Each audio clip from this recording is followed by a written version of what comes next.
Government has unveiled plans to launch a digital platform to leverage the cultural heritage of the country. This initiative is aimed at promoting Nigeria's rich cultural heritage on a global scale and will be a key project of the National Institute of Cultural Orientation. The digital platform, named DuduPlugs, is designed to increase international exposure to Nigeria's cultural assets and bolster the nation's creative economy in line with President Bola Ahmed Tinubu's renewed hope agenda.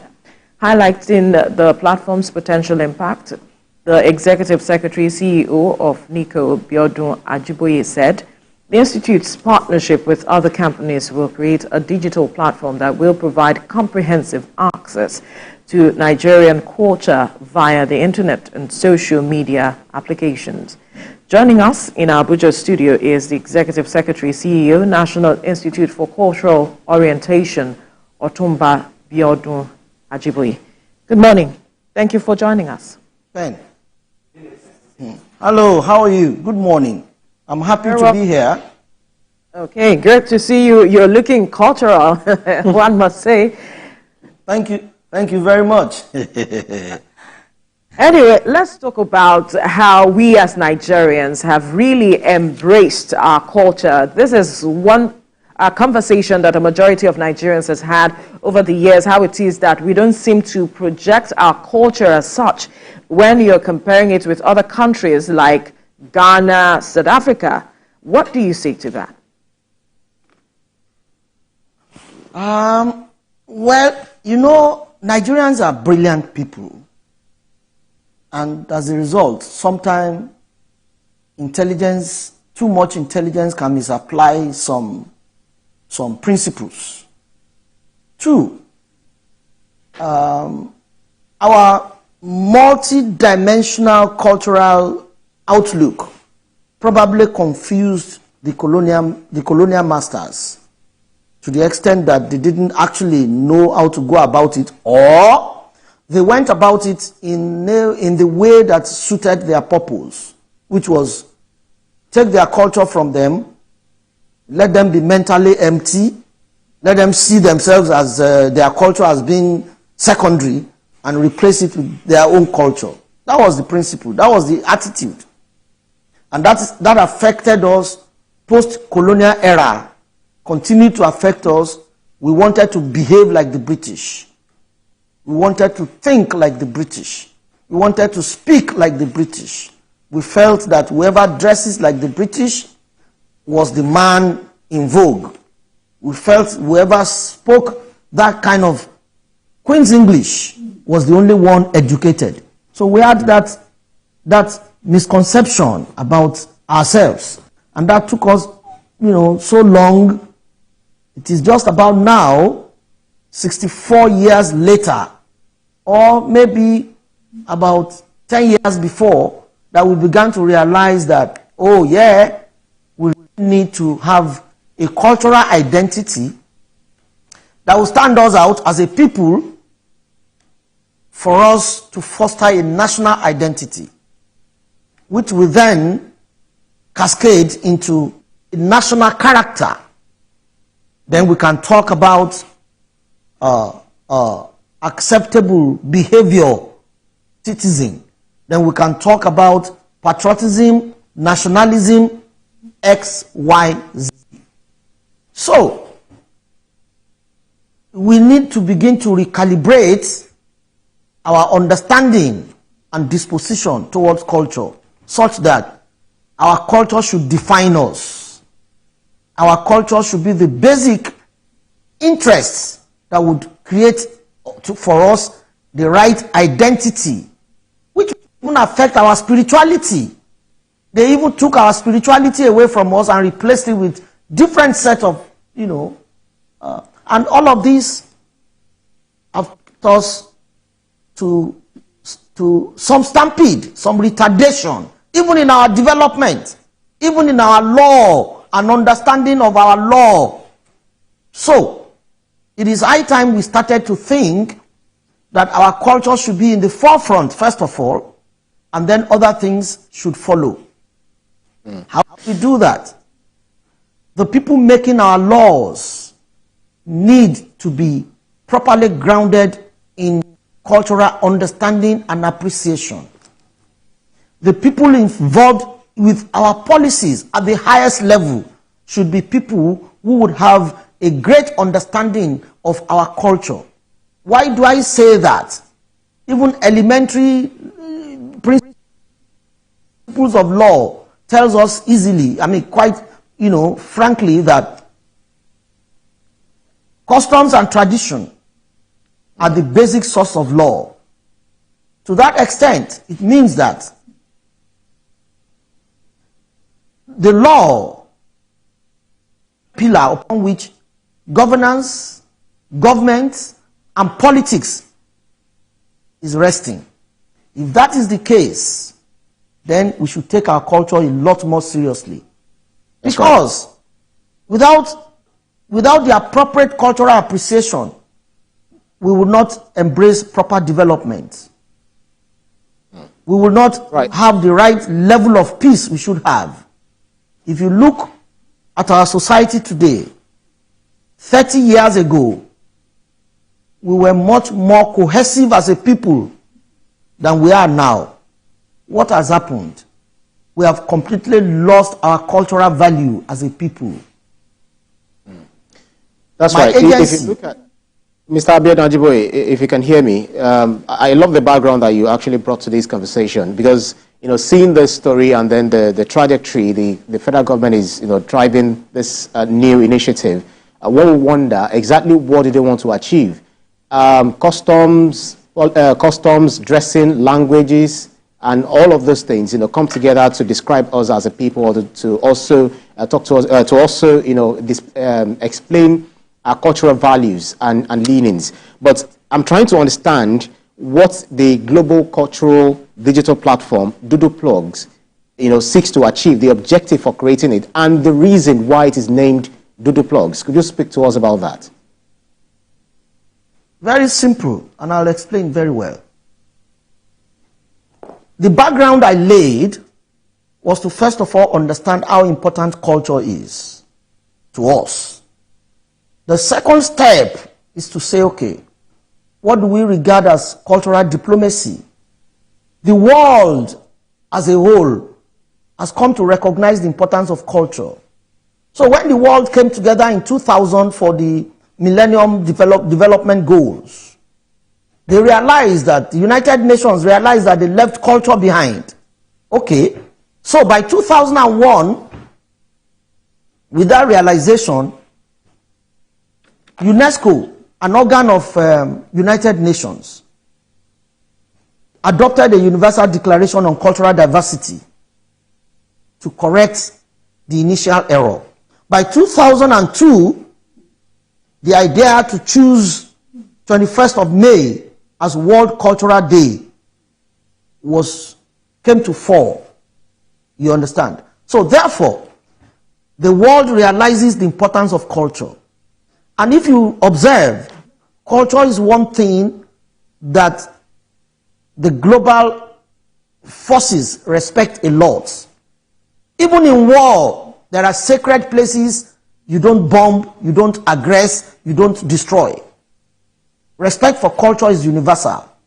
So therefore, today is World Culture Day. We are celebrating the World Culture Day today as a result of that United Nations Declaration. So, Nigeria is one of those countries in the world with the best, richest culture. However diverse those cultures are. Remember, in the past, we didn't have a Yoruba nation as such as we have now. We had the ethnic nationalities, the Igbominas, the Ijeshas, the Ijebus, the Oyos, the Ifes, and all of that. That is a multicultural diversity. We came together at some point to say, look, all of these people speak the same language. They should be referred to as one people. That was how Yoruba came to be. So, the global digital cultural platform is packaging the entirety of our culture, Nigeria's culture, not Yoruba culture. Hausa, Igbo, Fulani, Ibibio, Shekiri, Kanuri, Nupe, and all of that. We are packaging it together and putting it in the center of the world for the world to appreciate us better. Again, I want to refocus your mind again to the fact that as bad as slave trade was some 500, 600, 400 to 600 years ago, they took our slaves, they took us as slaves to the Caribbeans. Out of everything they took away from us, they were not able to take our spirituality. And the Yoruba people in Brazil and Cuba, Trinidad and Tobago and a few other places have established their colony based on their spirituality. And they are thriving today. And they are beginning to be a force the world is looking at. So, DuduPlugs is an attempt to package our culture for global recognition, global appreciation. All right, and that's where exactly my question is. My next question is, when you talk about packaging, how do you mean? And you said you're putting this package at the center of the world for the world to see. Break it down for us what you mean by putting it at the center of the world for people across the world to see, and how this will invariably perhaps change the mindset of people towards Nigerians. I spoke about cultural diplomacy. Cultural diplomacy simply is how do we relate with other countries using our culture. We're not speaking to ourselves, we're speaking to the world. You can't remain here and begin to talk and speak to yourself. Let us speak to the world. Let us begin to re-emphasize the importance of ourselves. Let the world appreciate us better. If the world appreciates us better, a lot of other things will follow. That's exactly the essence of it. How do we do that?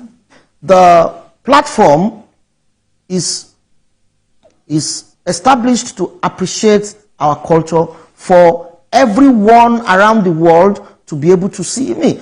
Take for instance, something like Facebook, for instance. Facebook is seen from any part of the world and a lot of things goes on there. We are trying to create something that will make the world focus on our culture.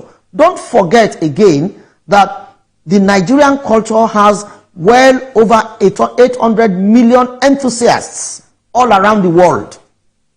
These 800 million people deserve to be serviced, to be given the right toga of our culture, so that it does not stand the chance of being misinterpreted or misunderstood. And that's exactly the essence of it. Don't forget, it has its own economic value. Nigeria needs all hands on deck to generate foreign exchange. Another reason. And why are we in this kind of quagmire with respect to exchange rates? Because we are not a productive economy. And when we say productive economy, does not stop at manufacturing. Culture and tourism have a lot to offer. We are coming to the table with those offerings that can increase our earnings as a nation, increase our respect as a nation before the world. And that's exactly the point. Now, don't you think that there would be the question of why are we not speaking with ourselves as a people before we are looking at speaking with others outside the country? We saw what happened leading up to the election, where a lot of people were talking about the ethnic bias and all of that. We are yet to win ourselves off all of that, and you think we are ready to speak with the world about our culture? Whether we choose to speak to the world or not, our culture remains our culture. So the earlier we speak to the world, the better. There is no country in the world that does not have ethnic strives. Ethnic strives is as a function of humanity. That does not mean that we will spend the whole of eternity trying to solve ethnic problems. From whom? That's not the point. The point is, what have we lost at home? Our ethnic strife that seems to be eating some critics up is not enough for us to abandon our culture. As a matter of fact, everything you see as ethnic strife were politically motivated. They were not there as young people. We didn't see a lot of that. You travel by road from Lagos to Maiduguri, nothing happens. You even sleep on the road, nothing happens. So, the question of ethnic strife is a political issue, and we can even use culture to solve it. So, let us begin to see culture as a panacea for peace, as an antidote, as a solution to the problems. And I'll tell you why I say so. By virtue of our cultural value as a people, we're not a dangerous and dishonest people. Every vice you see in this society today, from corruption to banditry to hatred to dishonesty, is as a result of the fact that we have lost our cultural value. The young people no longer understand what it is to respect ourselves. And that is what the Chinese realized early in their development, that their cultural values should be imbued into their policy-making process and their laws and their development. We missed it out. We can begin to work on it now. That's exactly what we're doing. So I do not agree that because we have ethnic strifes, is there no ethnic strifes in India?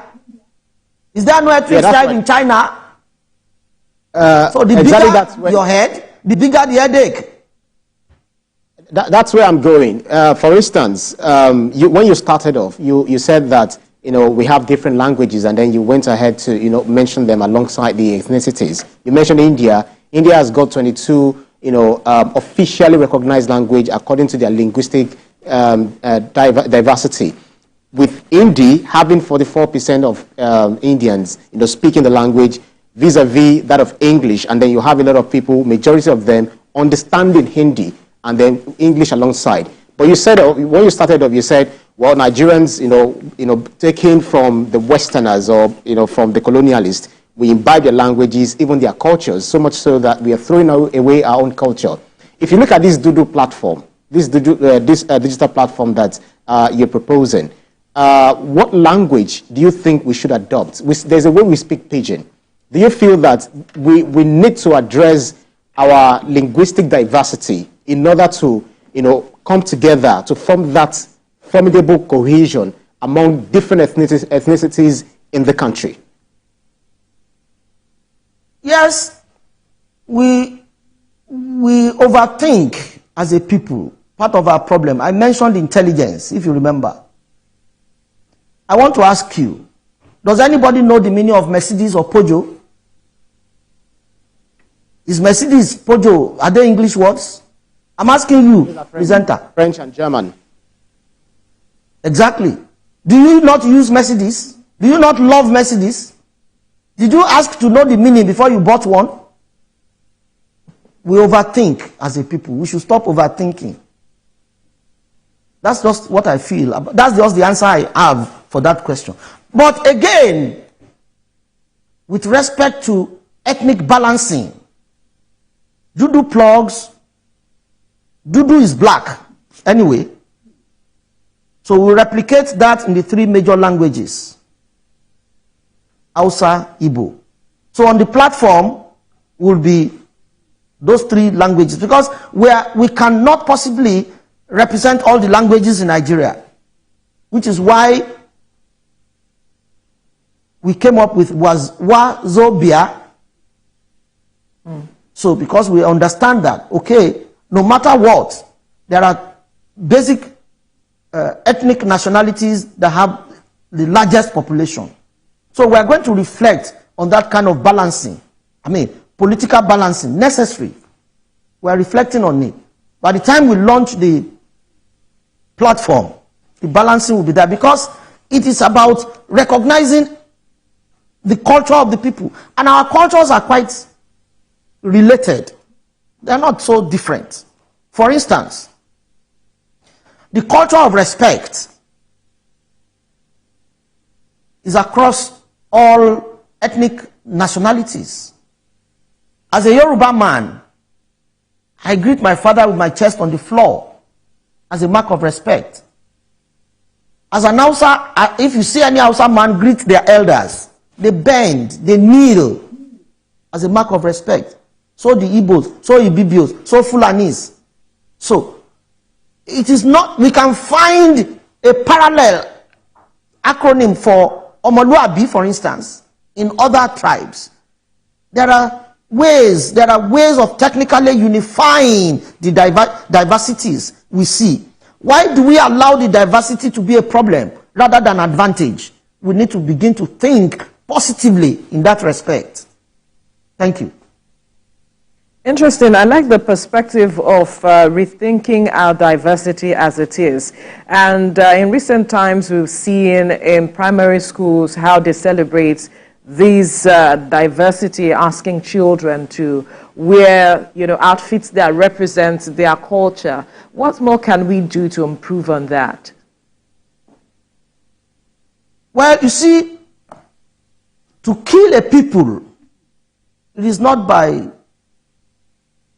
bombs or nuclear weapons. Take their culture away from them and they will die naturally. So, we need our enabling act at National Institute for Cultural Orientation allows us to infuse cultural content into curriculum of schools. We need to teach the children from primary school to secondary school how to respect, recognize, and appreciate our culture as a people. Once they grow up with that background, they will become different people, good citizens of Nigeria. Those are part of the things we need to do.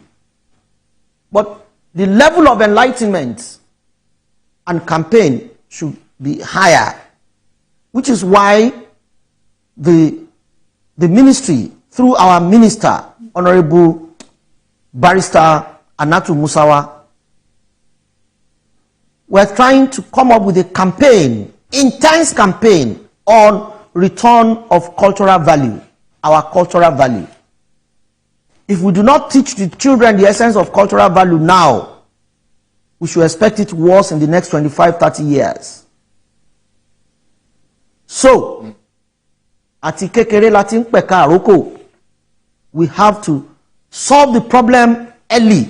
And don't forget that a people that do not respect or does not respect his culture is like hanging the pouch of his suffering. A man who fails to respect his culture hangs the pouch of his suffering, that he will talk of the world at some point in life. In Yoruba, that means ẹni tó gbàgbé ilé ó so àpò ìyàkọ́. So, enough wisdom around to propel us to go back to our cultural value as a people. Yeah. No nation survives without respect to his culture. No nation ever survives without it. No matter how, whatever we do, even our technology. Remember what the Chinese did. The Chinese took along with their culture in their development. They never left it out. In fact, their policies, their laws took their cultural content along. Culture of respect, culture of focus, culture of nationality, culture of respect to nation. All of these, we need to come back to it. Remember in those days? All right, thank you. That's right. It shows that there is a whole lot of work that is needed to be done to ensure this. Okay, it's one thing to have a digital platform.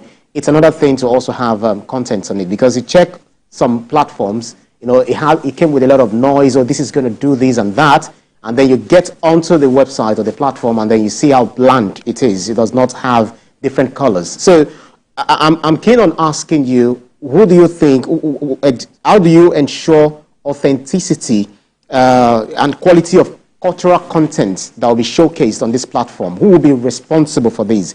And what are the ways that you think that will curate, this content? Because in our profession, there's something we say that we call as content is king. So without content, and for people out within and outside of the country, to learn from, to feed from, then it might be as good as dead on arrival. Well, if you know who I am, by my background, you know that there is nothing like dead on arrival on anything I embark on. As a private citizen, I worked on a project called Nigerian Telecom Awards. As a private citizen, I brought in presidents of countries to Nigeria. Please research into it. Talking about the platform, the contents are going to be determined from here. We send the content, we upload the content.